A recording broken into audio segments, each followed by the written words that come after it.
Nine, 10 of clubs. Good morning, everyone. Range checking that board here and go from there. Whatever his sizes can be like. We can have a check call or a check raise. I'll randomize something. Oh, we go for the fancy passive one today. So just check calling the bottom set, which actually has the setups against it. Like he could have 5-3, he could have 5-8 suited 6s and 7s. That's the one I want to slow play to keep his bluffs in. Sometimes, right? It's still a value hand that I can check raise, but yeah, so I'm happy about that. To sometimes randomize a check call in there and protect my range. If he starts overbetting now, it makes it a little easier. We are a little too deep that I mean, check raising could make sense because there's so much equity against me, but yeah, I'm just going to check call and go from there. And I hope to not see a jam, because a jam would mean he is representing straights only, more or less, or like just hands that beat me. I'm happy to get like a pot bet in here. I will still not fold, but actually against a jam, I expect to not be good that often. And this is actually a very nice bet size, which I should definitely value raise again against. So yeah, he should, after overbetting, he should jam pretty much all his straights, not size down to expect me to do anything. So it's important to take, this can be ace-9, right? This something like that. So I definitely want to raise against that. I have plenty of potential bluffs. And yeah, really would, I don't expect to pretty much see a better hand ever there. Oh, 9-4, right? Exactly that kind of hand type that his hand strength fits into, right? He starts off small on the flop. He hits his 2-pair, goes for max protection on the turn, and then sizes down on the river again. I mean, that's like the most brick card in the world. It's just me improving to a couple of 2-pairs that beat him. And this is why I think his call is kind of standard and good.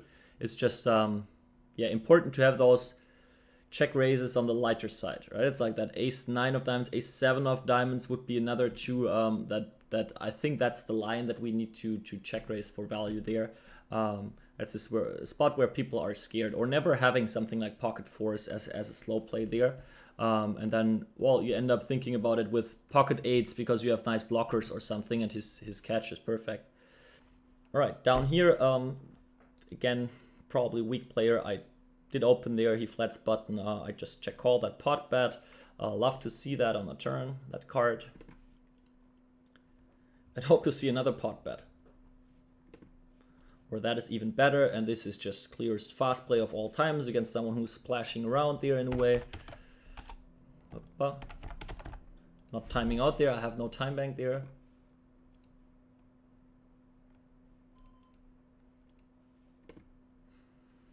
And good luck. The same thing now, maybe answering the question with any 50 again. It's like I will have lots of those guys. I expect them to call more than bluffing anything, to play too many hands, so I'm just freakingly fast playing when I have it. Well, he has a weaker flush. He did flat 6-3 suited on the button, so we can talk about whether that is a cooler or not. Yeah, whether we played 200 or 50 here is the same thing. Okay, so this is the first hand I choose for just looking up again, where we have a couple of decision points. So the first one is what is our flop strategy? And I would say, okay, I always think about a couple of things. Who has nut advantage now? Who will keep it over time, or who will have it over time? And here's the clear answer. He has nut advantage right now, and he will even have more over time with the straight connectivity. So I'm checking full range in that spot. He starts betting small, and against that, I'm definitely implementing quite some check raises. You know, I did check full range. I have aces, kings, queens, as well as I have 7s, 6s, pocket 4s. Maybe I open 8-5 suited sometimes. I have strong diamond draws. I have something like pocket 8s that like to protect, get more value from a 7 or 6-5 right away. So I have a check raising range, and now 4s are somewhat nutted, but on the like bottom end of the nuts. Right? It's like, what's the potential? If I get it in on the flop now, what do I cooler? Pretty much nothing. I'm behind, pretty much drawing dead to 6s and 7s. And I'm just drawing thin against 5-8 suited, 5-3 suited, and I'm pretty much flipping against monster draws. So if I want to slow play a hand, it's this one of the nutted hands, right? Pocket 7s, it's the other way around. I want to get it in against pocket 4s now, before there's a diamond, or a 5, or an 8. And that just means, okay, let's go, fast play as much as possible. So pocket 4s are a pretty cool one to have in your check calling range sometimes, and then good stuff can happen for you. He improves to 10-8, which he should have offsuit with quite high frequency. So now 4s are, again, relatively not that strong, and against an overbet, he's representing 2 pair plus pretty much. Maybe some 9x. But against that, I can check raise, but I don't like, because I don't like it that much because we were a little deeper. So I decided to check call again and wait for a safe river. Again, if the river is a 5 or 8 of diamonds, is it more an upside or a downside for me? Sure, the flush draws get there, but maybe the setups that should be against me, well, I save money against his pocket 7s, which we'll check back. So actually there is an upside in seeing a bad card. And now this is the perfect card. We have a brick, and he tells me by sizing down, he has something but not nutted. So this is the important point where we need to find that threshold where we can still go for value. I was saying in game, he is jamming every straight, or should be, probably 7s and 6s as well. So pocket 4s are the super nuts here. But what about ace 9 of diamonds? What about ace 7 of diamonds? What about, well, I don't have ace 6 probably, but like that's always one thing to think about. What's the thinnest value hand we should be raising here, right? And that is just very important to have that sometimes, and I think his call is totally fine, but yeah, that's just the extra value we got. All right, so down here, ace jack offsuit. Against that type of guy, he can have everything. So I'm just, in my hand is a little vulnerable. So I like to size up a little here. Just playing my hands against someone where I love to get it in. Yeah, big blind versus button, defend 8-5 off. We have that read, so pretty much any card, deuce 5, 6, 7, 8 might improve him. So I'll try to get as much money in the middle as possible before. And yeah. Now still, I mean, I'm not worried of him having a 4 too often, and happily stack off. If he has the 4, that sucks, but okay. Jack 8 offsuit, so that's fine. So, and this is what I meant actually with lots of bad stuff happening. He has random Jack 8 offsuit, which he obviously should never defend there.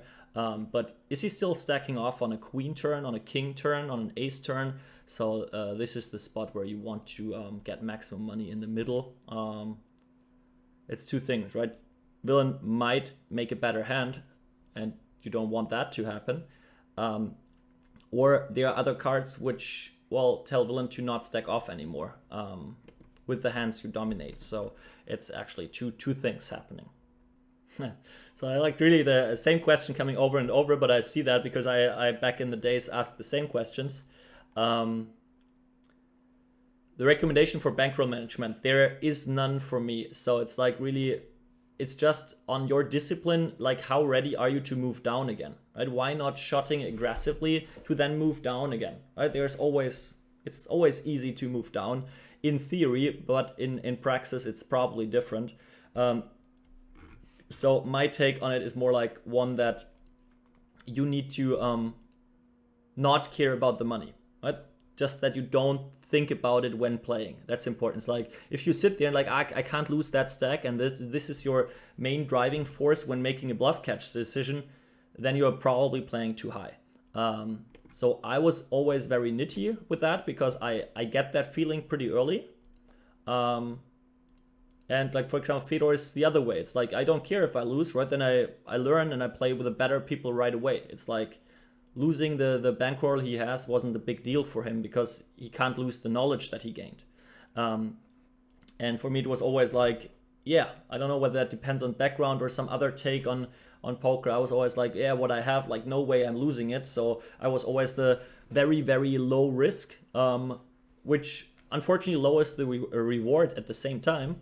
But yeah, just gives me a better feeling and made me play better overall. So that board up here, I'm actually going to use a big sizing with those aces. Now, since most of the hands that I'm betting with contain like an ace as well, like some ace 5, ace 7 suited, this is a very, very great card, and I need to decrease my sizing, so I try to go like... I mean, in other spots it makes a lot of sense to slow play your ace x. I don't think that it's here because he mainly sits on king x and some kind of draws, backdoor draws, so I want to charge those. And take, for example, my pocket kings. I mean, I'm not betting them big, but like, what could I have? Some ace king. Like, that's more like a king x lookalike to sometimes maybe check. And now, oh, that's a really, really, really bad card. He has king x of diamonds. He has 6, 5 of diamonds. 6s, 8s are going in anyways. I think in theory it's a better check actually, but I don't see him turning enough hands into a bluff. The problem is if I'm checking here, I'm pretty much always check folding because I have so much ace jack, ace queen type hands. I think it's better to jam that and check call like my ace jack with the jack of diamonds, something like that. And he... huh? All right. What the fuck?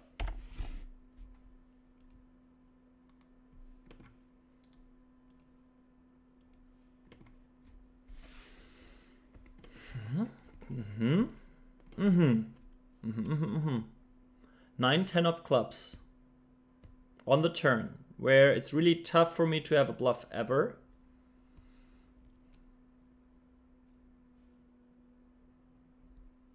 Some people just know more about runouts. Okay. Let's play the 3-bet pot up here, quite deep. Flopping set on a board where he definitely has all queen jack suited and kings and aces. So, yeah, it will be interesting.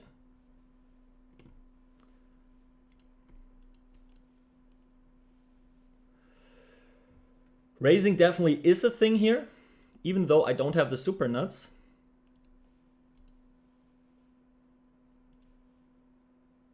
Yeah, let's try that. He has lots of ace queen, ace jack, king queen, stuff like that anyways as well. So obviously ace king the main target here to get value from.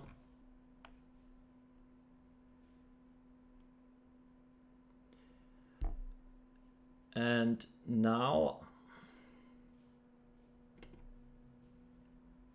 I think I only want to have one more street. There, I have the 10 of clubs, so there are not many flushes left. But he won't stack off his ace king. He will like pay more with his queen jack, which has me beat.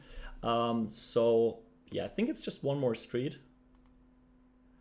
And that's actually an okay card. The question is if he bets, I don't find the bluffs. It's like, is he bet calling his queens, jacks with the club on the flop? So it's mainly about ace queen, ace jack offsuit. I mean, against that, I'm definitely calling.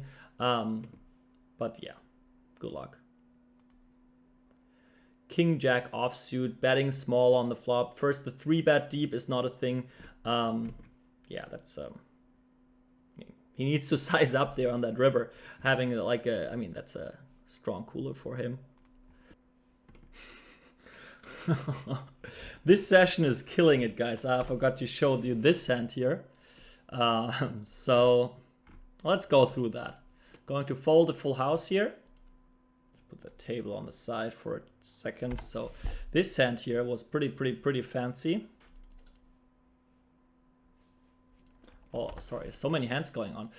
This guy is c-betting flop, check raising flop, and now over-betting that turn. This here is exactly the thing where I want to get it in versus 4s and 7s. We talked about that nut over nut thing where we slow play nut under nut. So I'm jamming here, even though he can have a straight. Then I fold out, I don't know, 16% equity. That's not too bad either, but I need to make sure I stack his 9, 7, 7s, 4s now.